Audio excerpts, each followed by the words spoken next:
something that we need to remember, the other team gets paid to play too. Sometimes they're just self-inflicted wounds, and other times you fail to make adjustments when your opponent adjusts against you. Unfortunately for the Arsenal today, all three of those things were true. This is the Arsenal aftermath, and we're going to talk about it right now.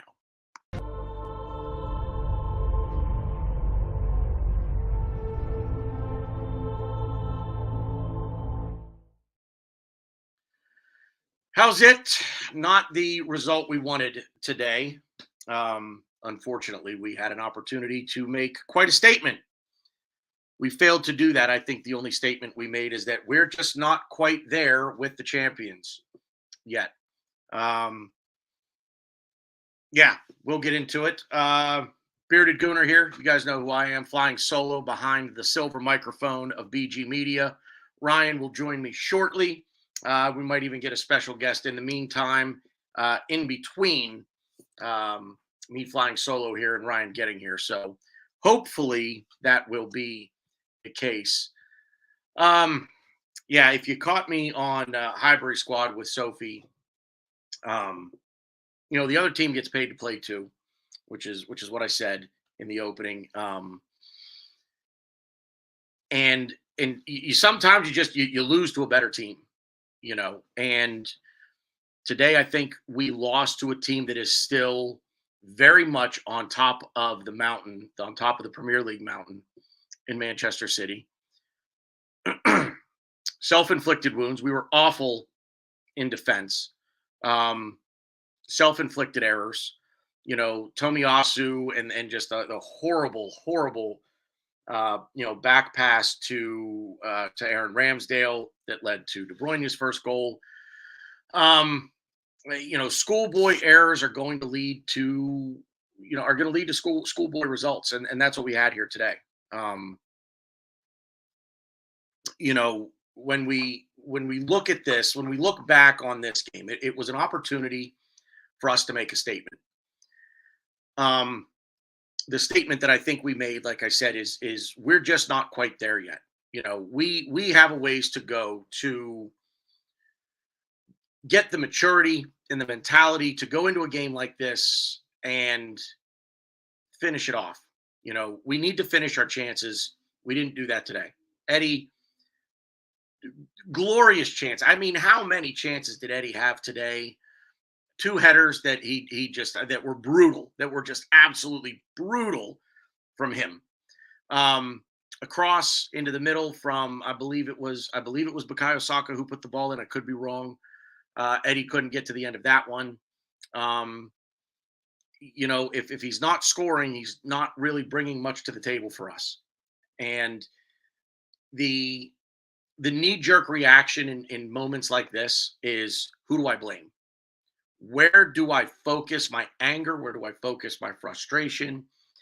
And at the end of the day, I think the frustration and the anger is just directed at the fact that the process is not yet complete. We win the league this year, and that will be the pinnacle of the process. That will be the process coming to fruition. That will be the end of, we've achieved maximum performance at that point. We're not there yet. A long way to go. A lot of maturity, a lot of maturing needs to be done, both within the players themselves and Mikel Arteta, because he is not without blame here. I'm not Arteta out by any stretch of the imagination. I think anybody that's calling for his head or Edu's head, for anybody to be sacked, that's just silly. Okay, we've seen the progress, and we've taken a step back, all right? Look, Manchester City were the better team today, and I would say, and I would have said this a week ago, that I still think they're the best team in the league. On paper, they're the best team in this league. That doesn't mean that we can't best them over the course of a 38-game campaign, right? But Mikel Arteta has some maturing that he needs to do in terms of a game plan, making adjustments at halftime, substitutes. There are a lot of things with Mikel Arteta's in-game management that I'm not thrilled with. I am thrilled with his ability to galvanize a team. I'm thrilled with his ability to bring these players together, get them playing his system for each other. They know where the other is. They know where each other are pretty much at all times for the most part. But in-game management is still lacking a little bit with Mikel Arteta. And what happened today was you have a great team in Manchester City bringing their A game, their A-plus game, and not getting a result that they were looking for in the first half and making an adjustment at halftime. We go in at halftime thinking, okay, we're down 1-0 on an egregious error, on a self-inflicted wound. We get the penalty, which was a penalty, and we level the match. And now we're back to even playing terms. And now we've got 45 minutes. Let's see who the better team is. The better team, the better manager right now came through. Manchester City and Pep Guardiola made the adjustments at halftime that they needed to make. With Guardiola bringing on Akanji and moving Bernardo Silva away from Bukayo Saka, that was an adjustment. That was an adjustment made in the second half, not even at halftime. The halftime adjustments that Pep Guardiola made countered what we had done so well in the first half, dominating possession, clean, crisp, passing, precise, moving forward well and with pace, and not trying to slow things down so much that we've been doing for the last 3 matches now. But we couldn't figure out a way around their adjustments. And that's where the coaching staff and even the players have to recognize what's going on around them and say, okay, it's not working. We have to do something different here. And it didn't happen for us. We kept banging our head against the wall and expecting a different result. And I think we got lazy in the second half. Our press wasn't there. Lazy passing, which led to a goal. You can't afford to be cute when you're caught in a triangle of defenders and you're within your own 18-yard box, or you're along the side of your own 18-yard box. You have to make the smart play. Don't turn back inside if there's nothing there. If you've got 2 players that you're going to turn into, kick the ball out. I get you don't want to concede possession, but concede possession and try to win the ball back. Don't turn it inside to concede possession and then give up a goal. Concede the possession, regroup, get in a good defensive formation, and try to win the ball back.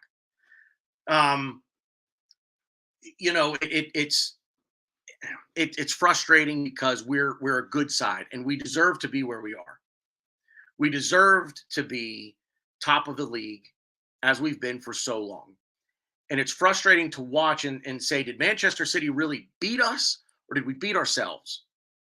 And I think a little bit, I think the answer lies somewhere in the middle of those 2 statements. Our self-inflicted wounds, Manchester City capitalized on. Manchester City played a better game in the second half. Pep Guardiola's tactics in the second half and the way that he adjusted, the adjustments that he made and changed things up, that led to it led to the mistakes that we made. Like Dempsey said, the second half of the game, second half of the game, City knew the passes and pressed us into mistakes. And you're absolutely right. And a team like this is the difference between the champions and the team that's trying to dethrone them. All right. The king, he's been there. He's seen it, right? He knows what's coming. Those that are trying to usurp him, They're the ones that have to come up with different ideas. They're the ones that have to make the adjustments, right? We're not good enough right now to just go with our system up against them. And this is 2 matches in a row now. And it's weird. It's 2 matches in a row now that we played a great first half. They made some adjustments for the second half, and that's where the game was won. We're level at halftime at the Etihad in the FA Cup, and they come out in the second half, and it was a tale of 2 halves. They dominated the second half. Tonight, it's a level first half. We concede on a bonehead mistake, or if you want to call it human error, okay, that's fine. Whatever it is, I don't think Tomiyasu meant to hit the ball the way he hit it. So I don't think it's a mistake. Like, oh no, you shouldn't have done that. I think he just mishits the ball. It's an unfortunate error. But tale of 2 halves again. Dominate the first half, the goal notwithstanding that they scored. In the second half, their adjustments, and they dominate us. So what do? We have to play them one more time. And chances are, and I mean this when I say this, I keep hearing City may not lose another game all year, and they may not. You know what? We may not lose a game all year either. Both things can be true. I think that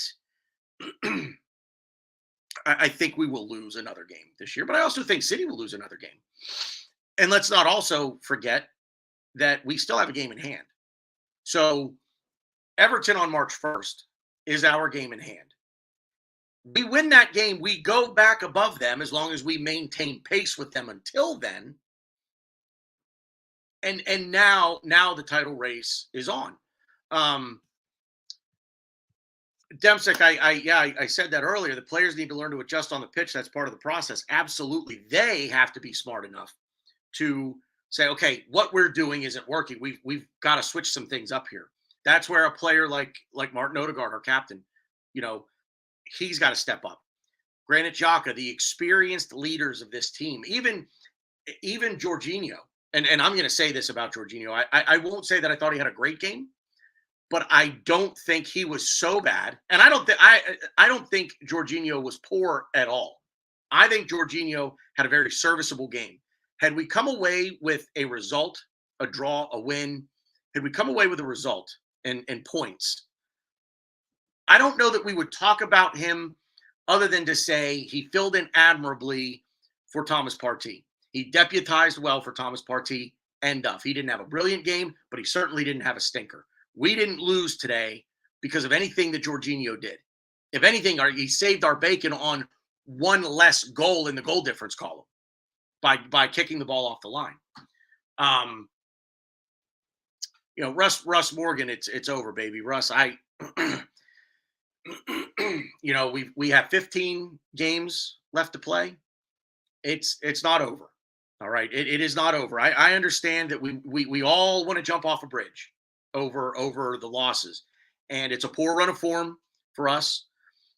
But if you would have been told at the beginning of the season that this would happen, you'd bite someone's hand off for it. You would have bitten their hand off to be in this position right now. Second place on goal difference with a game in hand. We are in second place on goal difference with a game in hand. Now, I am not trying to be all sunshine and fairy dust and rainbows with all of this. I'm not trying to blow anything up your skirts here, okay? It's just take it, compartmentalize it. It's a learning, it's a teachable moment, hopefully, for this team, this coaching staff, these players, okay? It has to be a teachable moment. Russ, I wholeheartedly disagree. I don't think it's over. If we can go to Villa Park on Saturday and we can get a result up there and we can get our form back on Saturday, game on, right? We're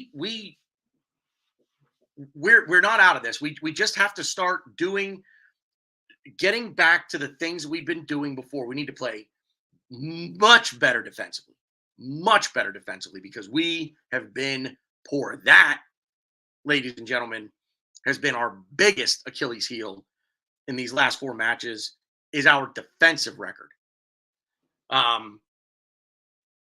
you know, we have to get back to playing sound defense, making smart passes, and just get back to basics. Don't try to be pretty. When you get the ball in the box, put a foot on it and put it on net. Period. Stop with this. Oh, I want to kick it over here to my right foot. No, I want to go back to my left. No, I'm going to go back. Oh, he got the ball. Stop with that. Stop trying to score every goal on a layup. If you've got a shot, take it. If you have a shot, I'm not saying kick the ball into someone's midsection just for the sake of trying to get a shot off. If you have a lane, take it. We didn't do that today. We had a couple of chances where players had an opportunity to shoot and they didn't. They wanted to make another move and then make another move and then make another move. And by the time that fourth move came that they tried to make, they lost possession. Daniel Shaw, we need to be quicker with chances. 100%. That's exactly what I'm saying. We have to be quicker with chances. First time. Take that ball first time. All right. Tomiyasu shot right after they conceded the goal. The left foot volley that he had. Not thrilled about it simply because I can't do it. I'd probably break my neck trying to do something like that. But for Tomiyasu, maybe get yourself in a better position and make better contact with the ball. But at least he tried. He made an attempt. I want to go through some of your comments here. Demsek, I don't know if this is good or bad. I didn't notice Jorginho except for the clearance. Demsek, I think that's good.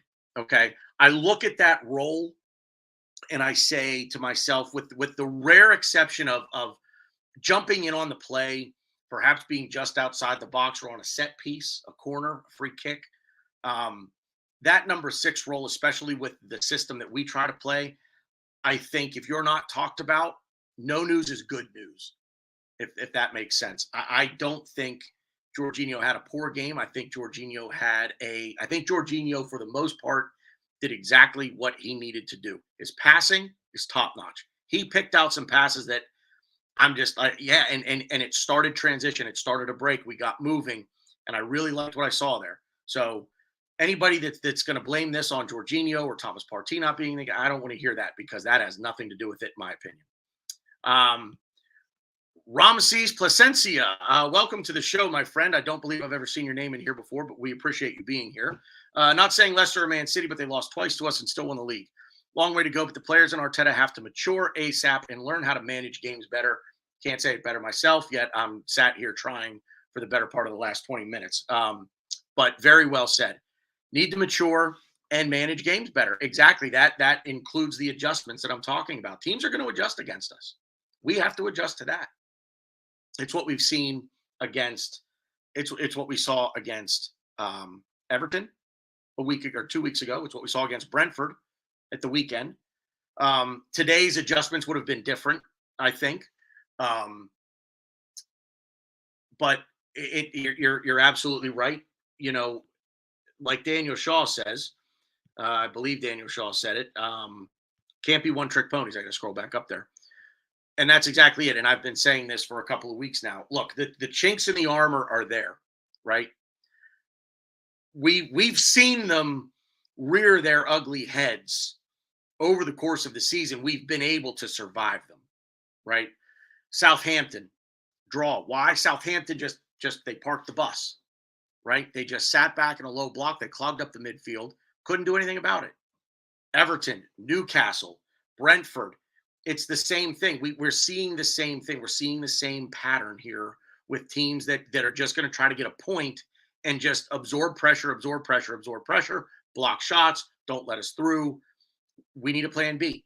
And hoofing the ball down the wings and crossing it into the middle isn't going to work. We're not a heading the ball team. That's not what we're going to do. Case in point, Eddie missing 2.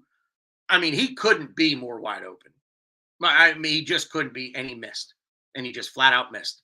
So that's not our game.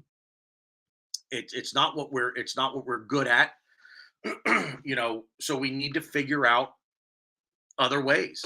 Is it it's making different runs, getting into different areas, pulling a defender wide, pulling a defender out, all of these things. Look, and we're going to get Gabriel Jesus back as well. Let's not lose sight of that either. Okay.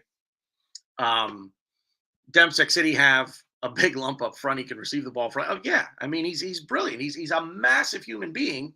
Um, he's great in the air. He's a big target, and he knows how to use it. He knows how to use his frame to win the ball. We don't have that. You know, Eddie should have scored at least twice today. I agree.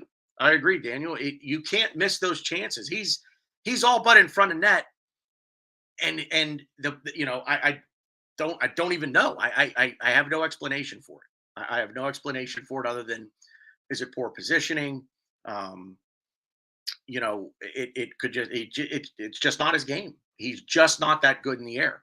Jaka missed chance, frustrating. Yes, Daniel, you're nailing it. Head on here. Ramses Jesus is a big miss. Brings that chaos factor as well. Yes, Emil Smith Rowe. Yes. Look, Reese Nelson was on the bench today. All right. It's not all doom and gloom here. Okay. And I'm going to go back to what I said at the beginning. The other team gets paid to play. And we played, let's not lose it. We played the defending champions. Okay. And they are still that good. They went and got arguably the best player in the world last summer and added him to a team that had just won back-to-back titles. Okay. We've played them even for 90 minutes, really. If you combine the two games that we've played them well and even for 90 minutes. It's the second 90 minutes, 45 and 45, albeit, but the second 45 minutes where we're losing it. Where are we afraid to lose? Are we playing that? Are we playing scared? We don't want to lose. Hey, we've come this far and we're still level. Let's just not lose it. And then what happens? You lose it, right? Prevent defense in the National Football League here in America. Prevent defense. What's it prevent? You from winning, right? That's what it is. Daniel Shaw again. Daniel, keep them coming, brother. The fact City started time wasting after half an hour says a lot. I agree with that as well. I think it does. They wanted to slow things down. And here is a tactic that I don't know why it isn't explored more. Maybe it is. I'm not seeing it. But we want to move at a quicker tempo. And teams are going to time waste. They're going to slow us down, especially when they realize that we're faster than they are. Okay. We're faster than most any team in the league. All right. And when they can't keep up, they're going to slow the game down. They're going to try to get themselves reorganized so that they can come at us. Right. And that's exactly what City did today. And while I think that they should have had Bernardo Silva should have been off in the first half. He should have been off in the first half. Ederson and the time wasting, he did get the card. But it was after, 4 or 5 warnings. Of course, we get, the first time the situation even arises for us, we get a card. Tomiyasu gets a card on the touchline. That's, look, we all know the referees in this league are awful. So we'll leave that be. But it's not all doom and gloom. And I think we have to take into context who it is that we played. We're not there yet, except that we're not there yet. And this will be a little easier to stomach. I'm disappointed. I was angry. 15 minutes left in the game. I was angry. When it was 3-1, I'm like, it's how did this happen? How did we play so well for 45 minutes and then this happened? And I don't have an answer for it. But put it all into context. All right. Have a little bit of perspective. A little bit of perspective is we just lost to the defending champions who on paper are one of the best teams in the world. And that means something. I said on Sunday with Ryan and Glenn on the Sunday Gunner, I would take our chances. I would take my chances with our team against anybody in the world. And I still mean that. We're going to go to City again. We're gonna play City one more time, and and let's see what happens. And at that point, let's hope that there are some adjustments that get made. Okay. Um, and we get a different outcome. I think going to City, I think the best, I think the least we can hope for is a draw. And I don't think coming out of that game with a draw is a bad thing, you know. Um, but again, it's perspective. They're the defending champs. They're one of the favorites to win Champions League. You look at this team on paper. I mean, they have two starting 11s for crying out loud that they could run out there at any given time. It's you gotta be able to compartmentalize this, and it's frustrating. I know because of the self-inflicted wounds, as I've said probably a dozen times already. Those things can be those things are fixable, right? So if we take those errors out of the game, we're level, right? We're level. Um, Tomiyasu makes a better Tomiyasu makes a better play back to Ramsdale, plays a better ball back to Ramsdale. That's not a goal, right? Um, the second goal that Holland scored, it's that's defensive error. So we can look at this and say, Arteta should be looking at this and saying, in video study, this isn't what we're doing. We're not doing this here. You can't do this. Okay, so they're correctable. The third goal, I'd have to go back and watch. I'll be honest with you, I was kind of fed up at that point, and when they scored, it just did they come through us? Did we give up? What really happened there? I'd have to go back and watch. But Ramses, I think most Arsenal fans have PTSD from 08, 09, 13, 14, 15. Yeah, different teams. Lee Clown, this team is different. I'm excited to watch us play now and enjoy our brand of footy. Hashtag believe. Ramsey, spot on. Yeah. Daniel, I'm sorry. You're right. Grealish got the second. Holland got the third. Yeah, you're thanks for the correction there. We are different, Ramses. We're not that team of 15, 16 that really was a striker away from winning that league. 08, 09, 13, 14.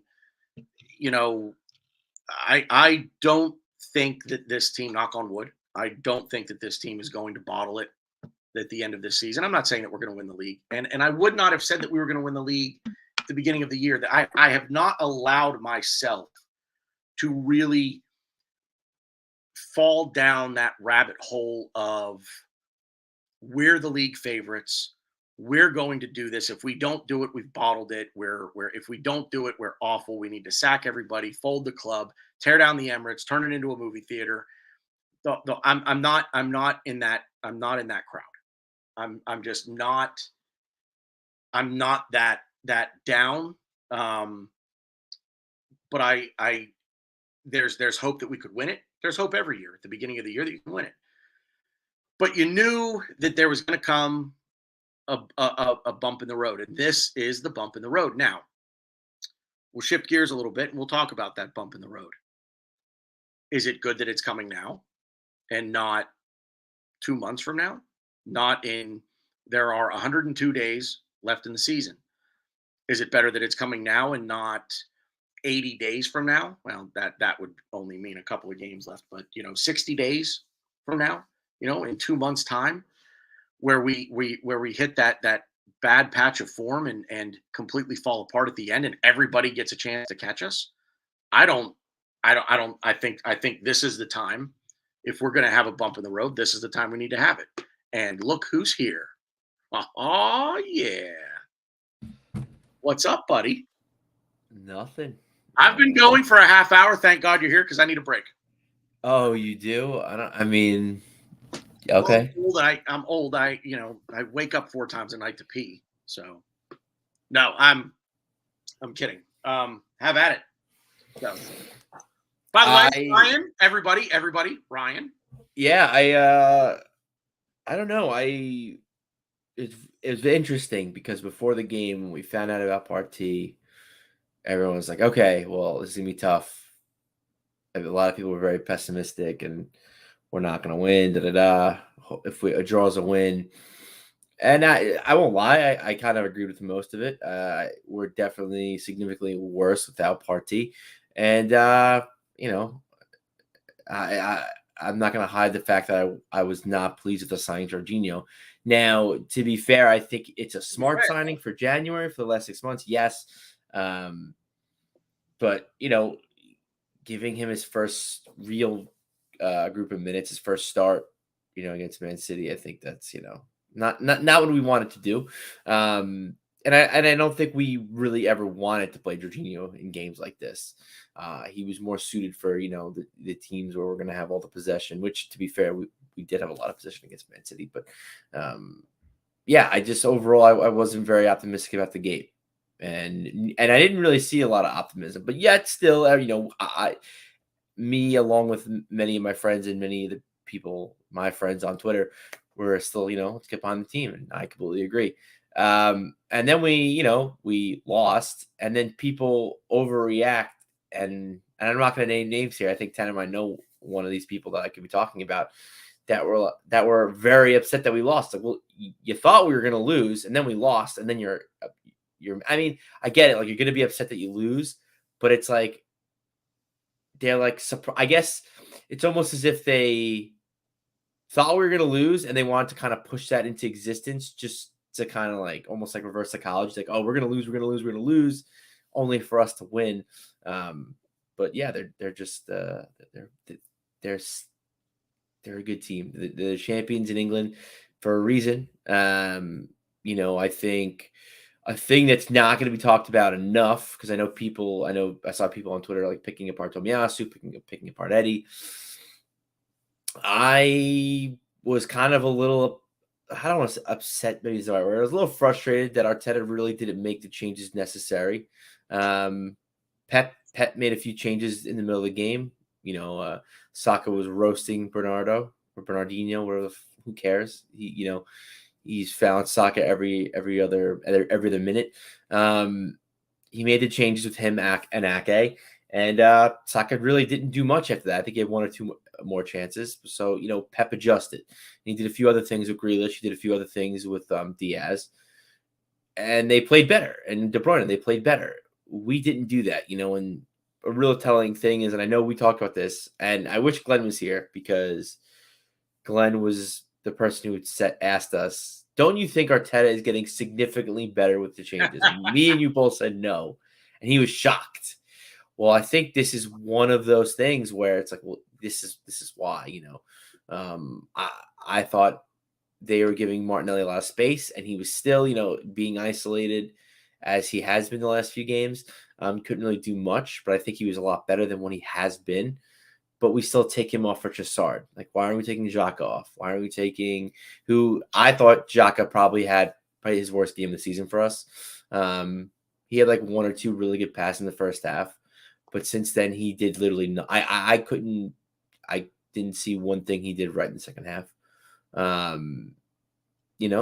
think the age is catching up to him. I think, in the left 8, we need an explosive player who could score goals for us. I don't think Xhaka can do that. I think he brings leadership. He brings tenacity.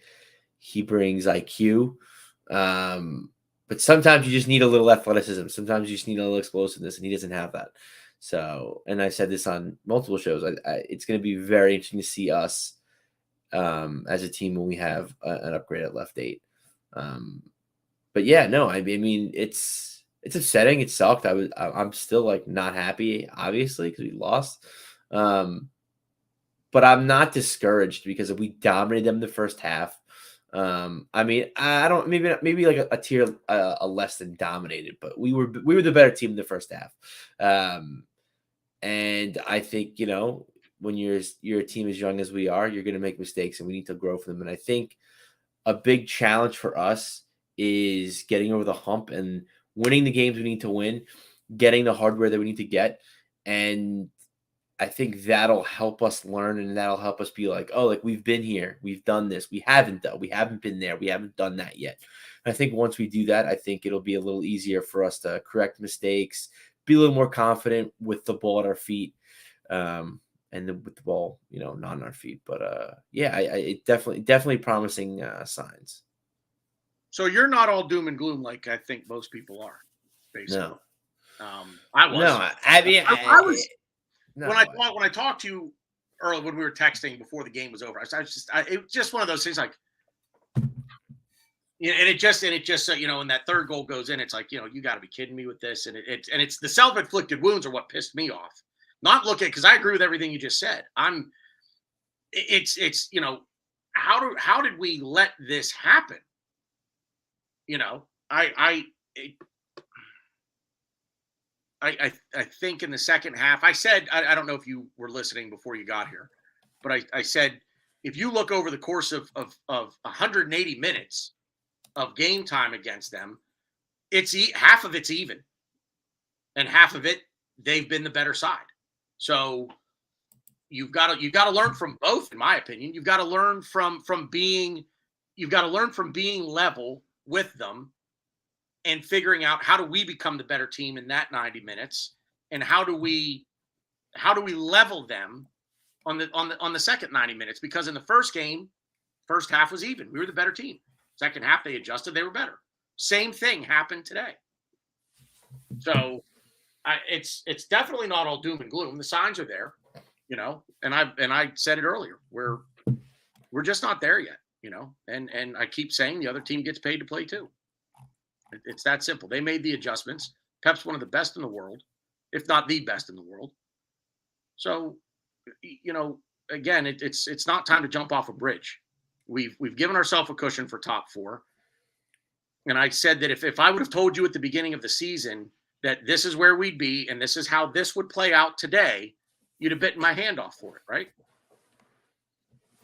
Yeah, I mean, it's all about everyone perspective. It's all about and I think just, you know, the more wins we accumulate and the more points we separate ourselves from Man City, I think our adjustments or our expectations adjusted, and rightfully, and I get that, and I'm sure a lot of us were, you know, chomping at the bit at the trophy, but you can't, you know, it's just being one of the youngest teams, you know, you have to just, like you said, put things in perspective. And I texted you this and a couple stats that I thought were interesting, and I know it's not going to probably cure a lot of people, and it's not going to help a lot of people, but Man City recorded their lowest totals in the Premier League under Pep. Not this season, under Pep. In possession, they possessed the ball for 36.5% of the game. Lowest ever under Pep. Passing accuracy was 72.8. Lowest under Pep. Successful passes at 219. Lowest under Pep. I mean, we're doing something right. You know, obviously being top of the league, you expect to beat everybody. You should beat everybody, and I get that, but they're more of a finished product than we are. That's a great way to put it, by the way. That. No, yeah, they're a finished project. We're not. And the thing is, yes, we're having an off season. Yes, you know, Haaland. Yes, I think if Haaland wasn't getting so many goals, because he's like blowing, he would have won the Golden Boot last season in the Premier League. If he wasn't winning so many goals, I think they would be. I don't think Man City would be anywhere close to where they are. Obviously, that sounds really stupid, but I really don't think Haaland fits City, fits their team. I said that when they signed him. The problem is I think the players are just so good, and he is just so good that it's like, all right, we'll just make it work. Even though he wasn't, it's the same thing. I said this. I don't remember when I said it, but I said it fairly recently. But it's the same thing as Ronaldo going to United last year. He didn't fit what they were trying to do under Solskjaer, and he definitely didn't fit under what Ten Hag was trying to do.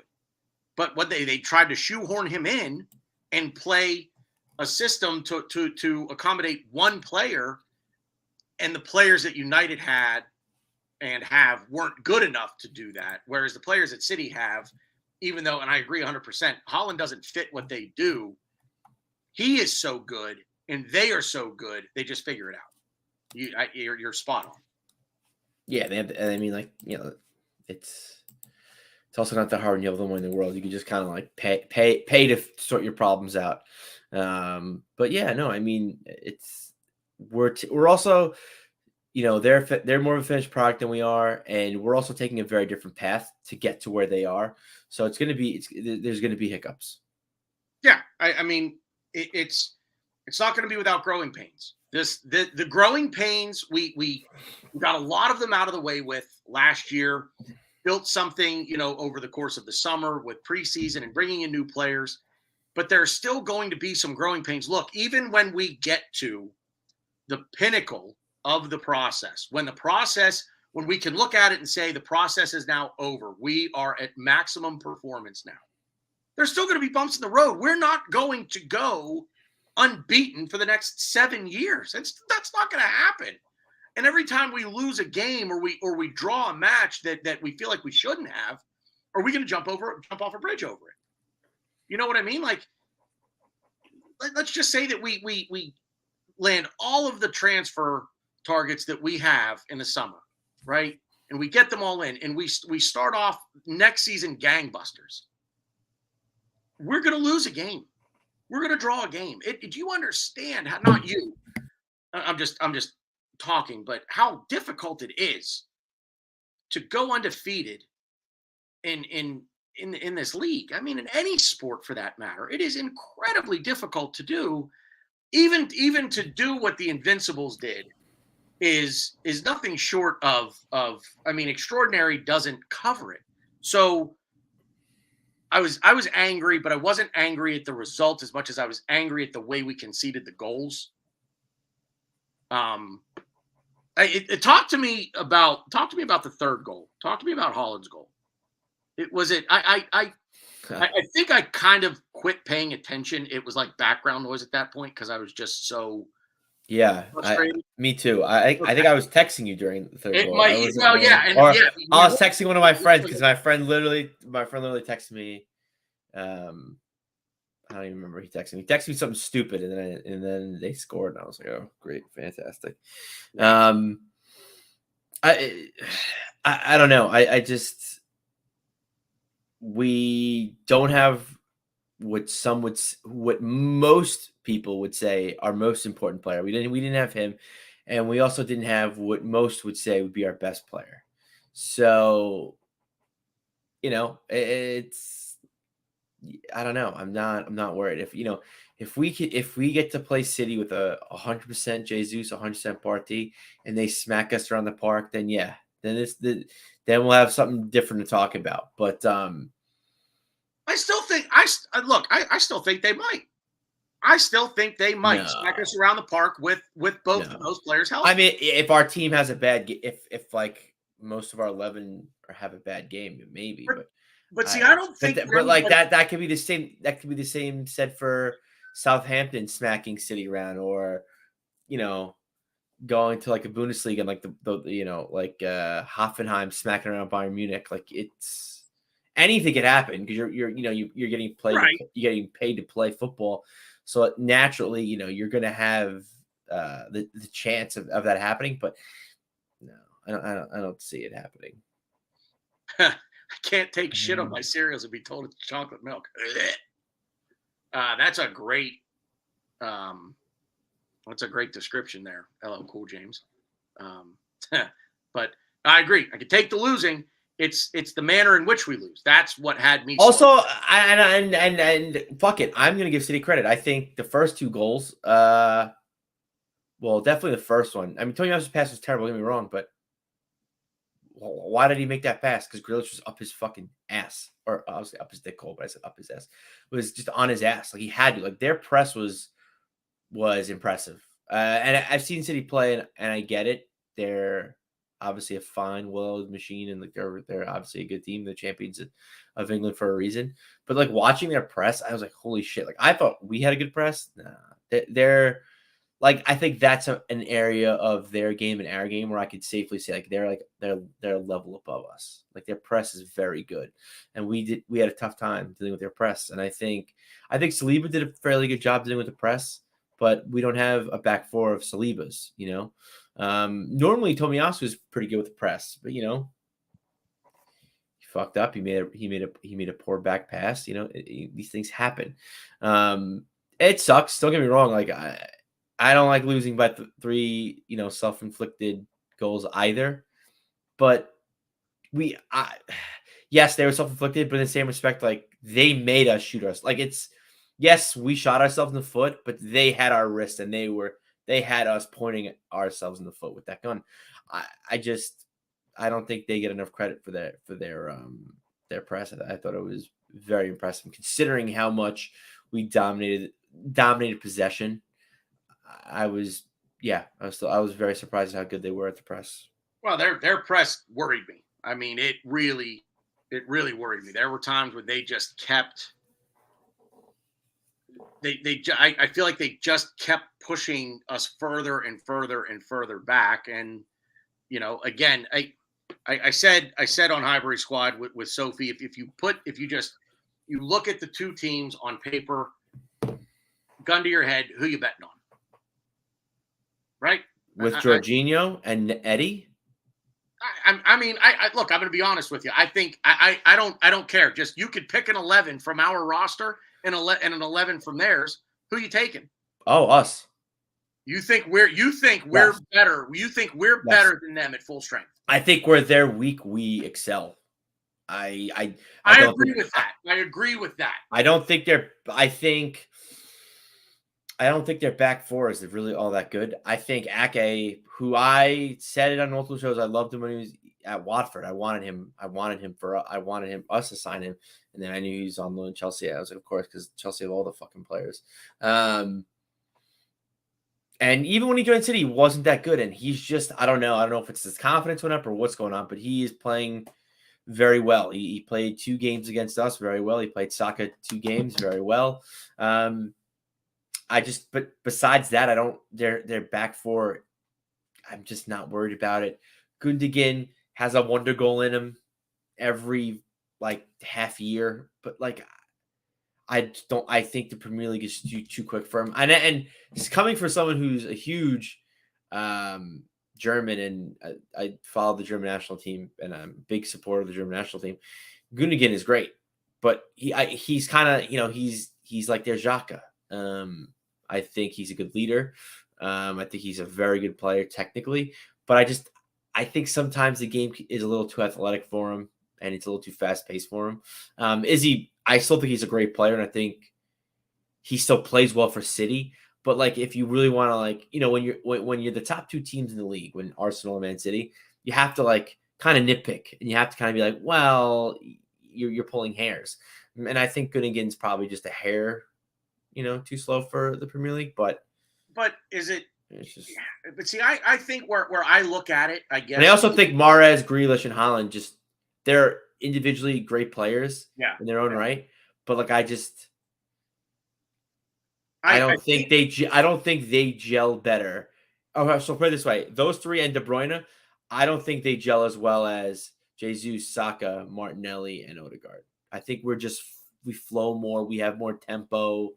We know what we do. We know what we're doing. We have the passing down on our days, obviously, respectively. But yeah, I don't know. I would pick our 11 though. I think maybe where I'm at with it is the way that I would put it is if I not necessarily individually better, but I think if I'm looking at the team on paper and I'm looking at the names and I'm just saying to myself, as a unit, they're better than we are. And let's face it, they've been doing it longer, right? How long have these guys? I mean, other than Haaland,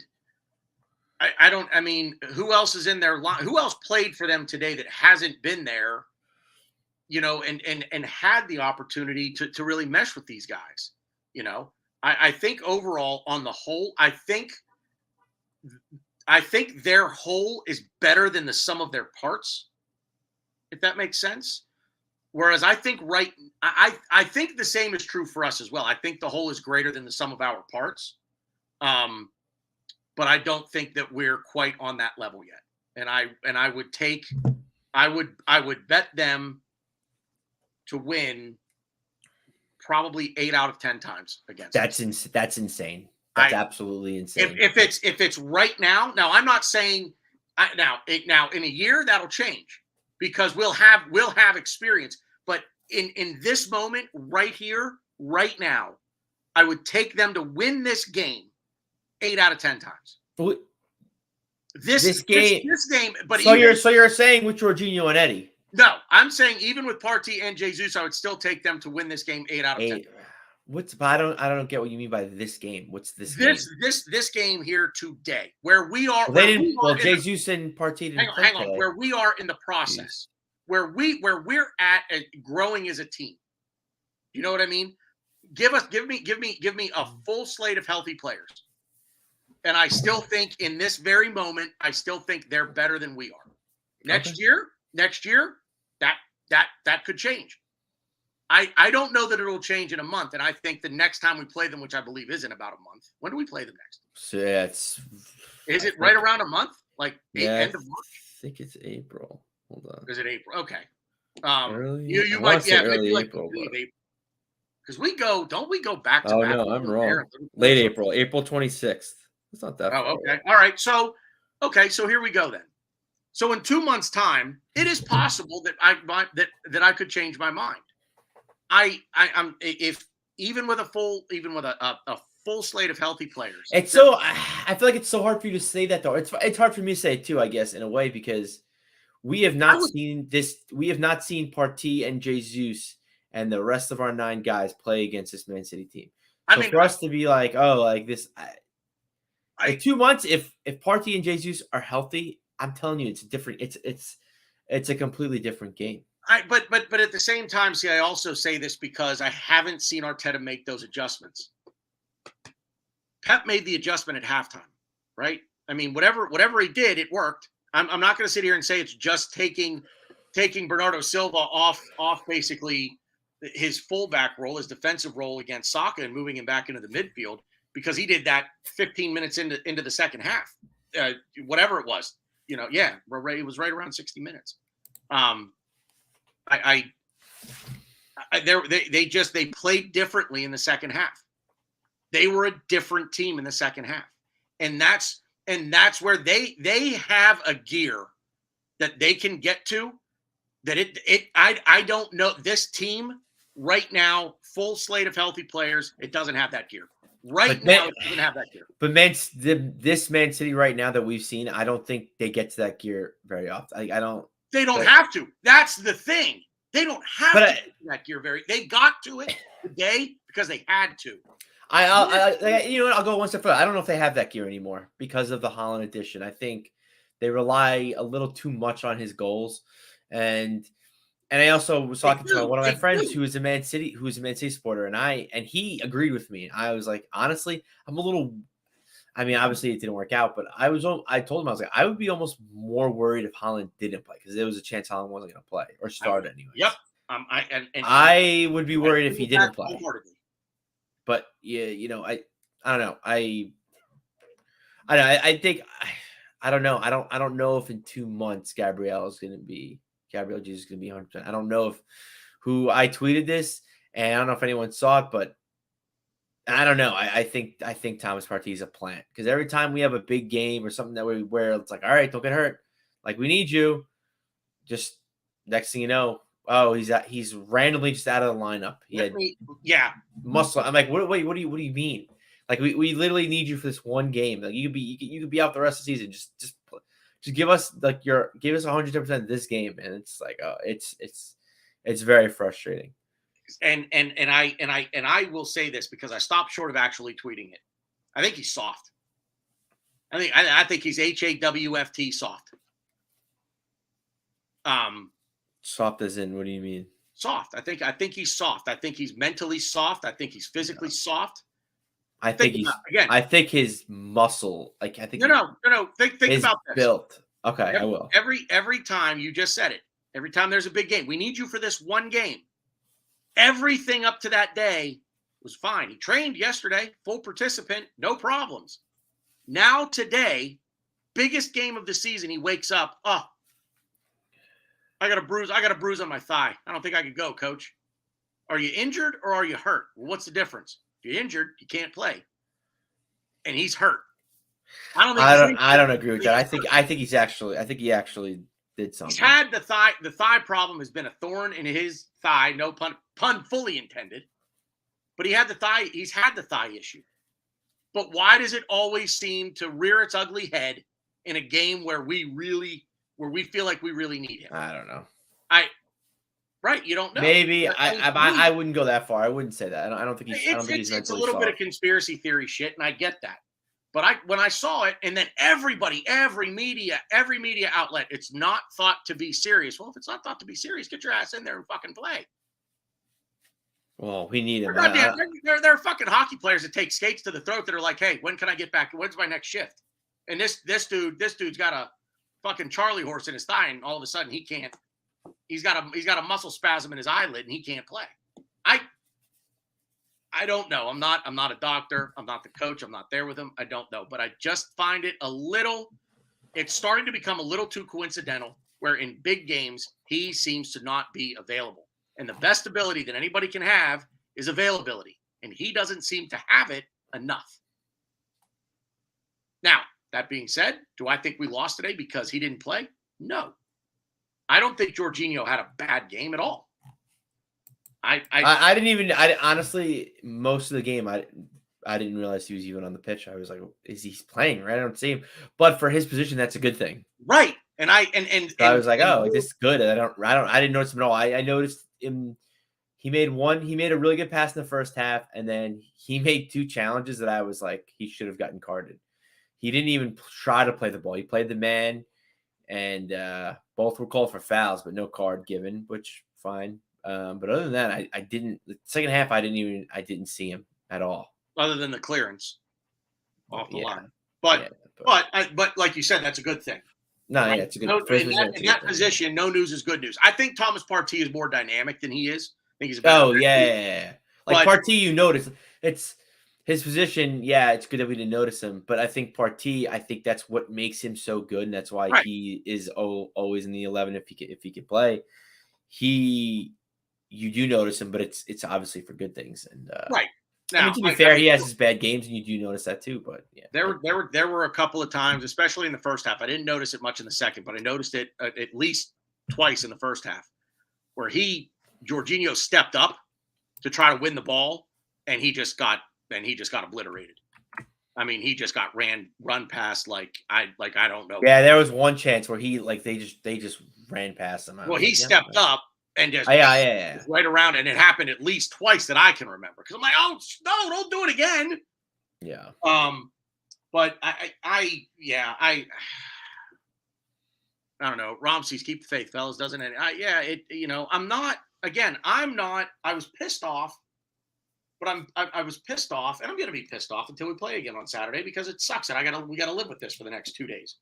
But it is what it is, I'm upset because we lost, but I'm not like, I don't know. I'm pissed off at the way we lost. I'm not pissed off that we lost. I'm pissed off the way we lost. But here's the silver lining to that is they're correctable mistakes, right? This isn't what the hell do we do because nothing we tried worked. This was individual errors that, the Tomiyasu thing, what do you say? He mishit the ball.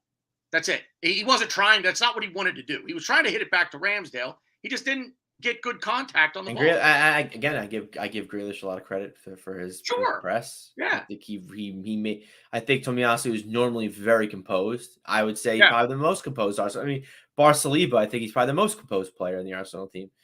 And yeah, I mean, But it's one of those things you look at and you say, okay, that's an anomaly, right? It's maybe you can say poor decision. Maybe instead of trying to go back to Ramsdale, you're feeling the pressure. Maybe just boot the ball out of play. Just boot the ball out of play. Stop, slow everything down. Stop the flow. Let's regroup. Maybe that.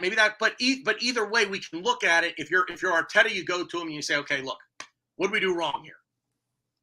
Maybe the decision we made was poor. Okay, I made poor contact with the ball. Okay, These are fixable things, right? If Tomiyasu can't make good quality contact on the ball, he shouldn't be playing. He's not going to be a professional footballer. So most of the errors today, the individual things we can look at and say it's correctable, it's obvious, and we know we're not going to do this again, right?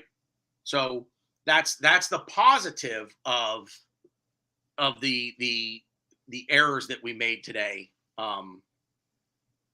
they're fixable, they're correctable. It's not something that's it's not something that we did for a half hour where it's like, what are we doing? Why are we doing this and continuing to do this? And we see it's not working. So I think there's a positive there that they say it should be easy to fix. Probably the more worrying trend to me is just, okay, this is 4 games in a row now where we're not scoring. We've scored 2 goals in the last 4 games that we've played. That's and one was a penalty. So that's probably the most concerning thing, because we're devoid of creativity once again. And now Jesus will fix that when he comes back, and hopefully he comes back 100%. But that's that. I mean, we know how Villa's going to play us, right? They're going to do pretty much the same thing that Everton and Brentford did. They're just going to sit back. They're going to absorb pressure. I mean, Leicester may come at us depending on how they feel after this weekend, and I don't even know who they play. Leicester may come at us, and then it's, I want to say, Bournemouth and Fulham. I could be wrong on that, but I don't know what the dogs are yelling about, but they're yelling take over for me, so I can mute that. No, yeah. So, I mean, I was kind of going to say this anyway, but I'll be worried if we don't score at least 2 or 3 against Villa. Then yeah, I'll be. Then I'm like, then we can have the conversation. But I just think we're tough against low blocks, and I'm sure that Villa's going to do that. But I'm not worried about Villa. And I think I was a little hopeful for this game in the fact that we struggle against teams with low blocks. We play Man City who are not low blocks. So if we just play our 11, we'll be fine. Like it'll be like, okay, this is what we're used to playing. We're used to playing against teams like this.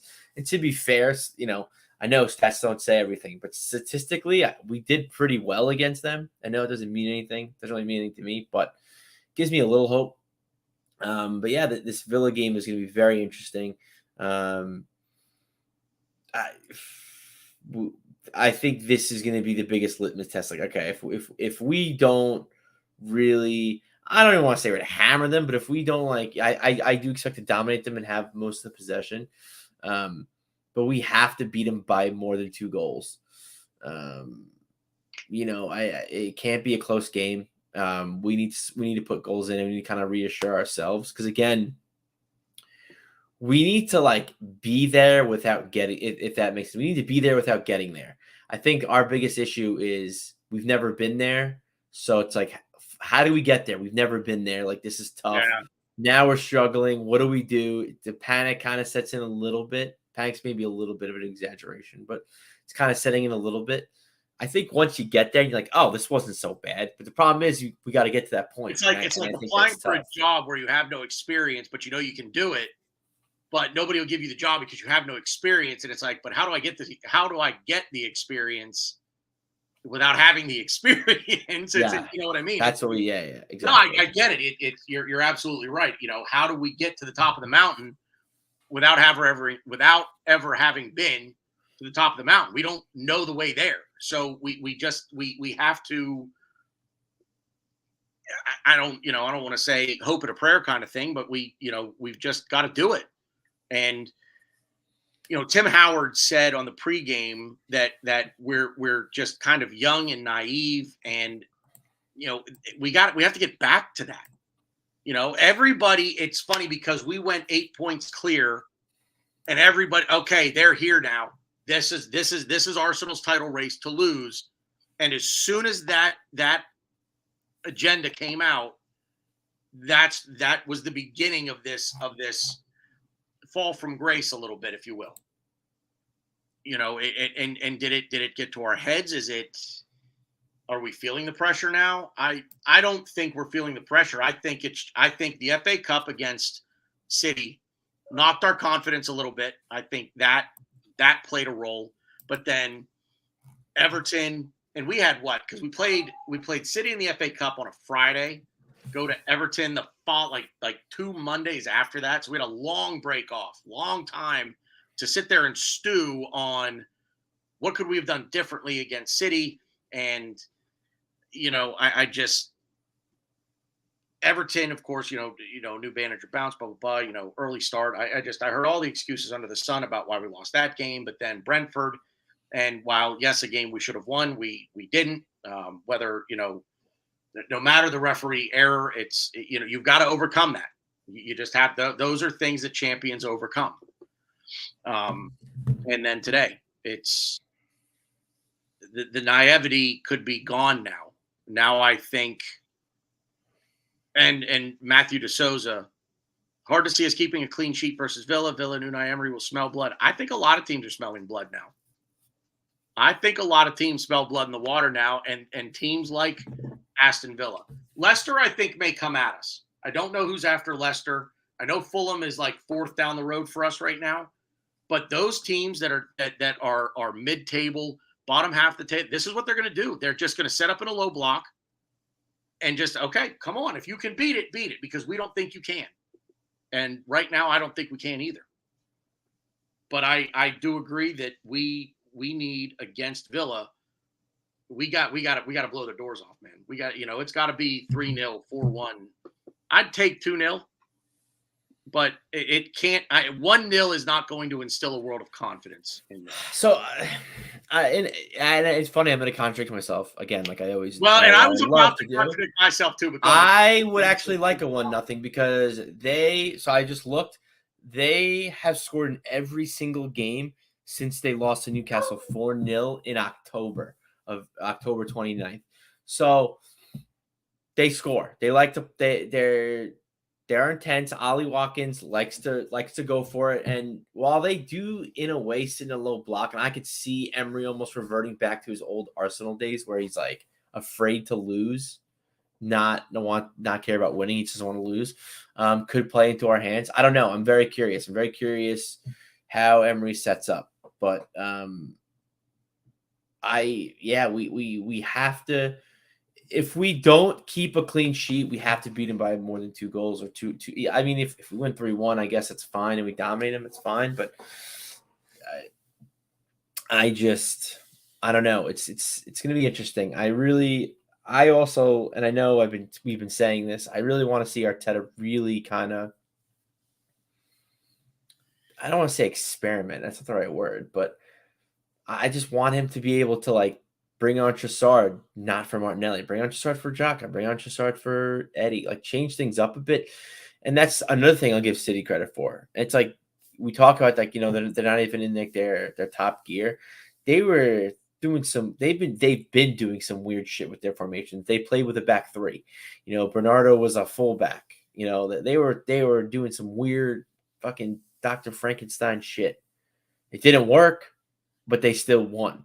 And that's what champions do. And yes, the self-inflicted wounds, I get that. I don't want to beat the dead horse here, but that's what champions do. That's what teams that win the league do. They find ways to win. They experiment. It doesn't work. All right, we'll fix it. We'll make a few tweaks, and then boom. That's something that I'm confused because I feel like Arteta is that guy that likes to experiment and has these crazy ideas and tries them out. But he just, I don't know. He doesn't do it enough for me. I think we should be trying different things out. I'm not saying we should have went crazy in Dr. Frankenstein against Man City today, but I just think he has unlocked a lot of players' potentials that are on this team currently right now. But I think he could do a lot more. I think he can unlock even more. I think what he's doing to that point, and I agree. I'll say that I think there's an idea in his head to get to that point where City are right now with we're good enough to be able to experiment like this because we're good enough to still win. We're good enough to shit the bed and still win a game. But I think what Arteta is trying to do is, okay, here's priority number 1, and let's get that down first. And once that's down and we've got that, and that's the default setting, now we can start tinkering with things here and there and trying different things. I think that's what he's doing. But I do think eventually we'll get there where we sign Declan Rice and in a Champions League match next season in the Champions League quarterfinals, Declan Rice is our number 9 because why the fuck not, right? I'm obviously hyperbole. We all know why he would do that, of course, but I think that's where his head is at. It's, I mean, I'm trying to think of it logically. You know, get this down first. Let's perfect this, and then we'll start tinkering with it a little bit and see if we can't. You know, okay, well, we've got the default setting, but we've also got gear A and gear B, and all of those things are perfected and running at optimum performance. So Matthew DeSouza, yeah, way too optimistic. I think most Gooners would bite your hand off for anyone on Saturday. I mean, I at this point, yeah, I mean, I think a win's a win. I agree on both fronts. Two things can be true at the same time. I think we need to beat them 2 or 3. I think we need to keep a clean sheet. But worry about but the most important thing is the 3 points. Get the win. And then let's worry about the style in which we get it. Because right now and I've gone back and forth with, you know, what's more important, the way we win or just winning? Early in the season, I think it's the way that you win. Toward the as it gets closer to the end of the season, I think just winning is what becomes important. Just get the 3 points. So, and I think that's what we need. I think we need to come away from Villa Park on Saturday with that feel good. Even if it's 1-0, if it's 2-1, look, winning feels good. It doesn't matter how you do it. Winning just feels good. And if you win ugly, it almost feels even better because you're like, man, we didn't have our best and we still won. That's a good feeling. So, do you have anything else you want to get off your chest? Anything else on your mind?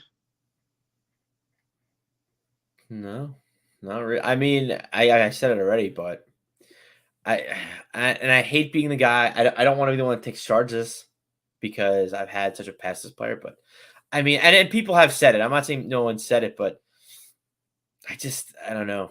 Granit Xhaka is not playing well. We need to figure that out. We need to figure the left 8 out. And I will say a positive. I guess it was more positive before the game, but Reece Nelson was on our bench, so he's back. I was very excited about that.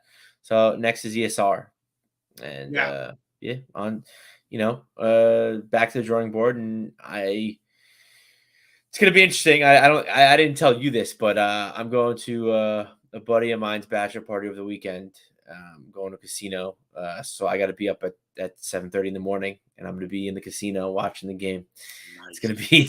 It's gonna be interesting. I might just drink myself and just stay awake all night. So, but that's gonna be a very interesting experience that I'm gonna have. So, we better play well and we better win because it's not gonna be a good day for me otherwise. Yeah, it's always rough, man. With those early starts, if we don't win, a shit way to start your weekend for sure. So, let's get out of here. It's dinner time. I want to go get my dinner going. Have fun this weekend. If I don't talk to you, I'm sure I'll talk to you. Yeah, you'll talk to me. Try to sneak some pictures of the stripper from the bachelor party. I just know her name is Bridget the Midget. That's all I know. Oh Lord, that's not the direction I was going to go. I was going to go to a totally different way, but fair enough. Bridget the Midget. Let's go. Yeah, try to sneak some pictures though. You got to be slicked up. Like you got to be like, acting. You got to push buttons on your phone while you're trying to videotape the whole. While you're trying to record the whole thing. So anyway, let's not jump off a bridge, ladies and gentlemen. We still have a game in hand. We were missing 2 of our most important players today.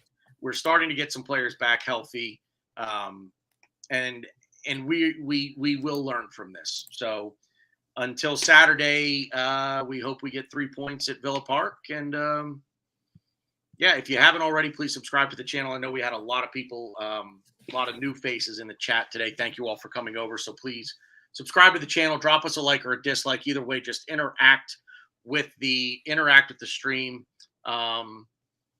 That's all we got. Ryan's got his Twitter handle there. You guys know where to find me. And that's it. We will talk to you guys on the flip side.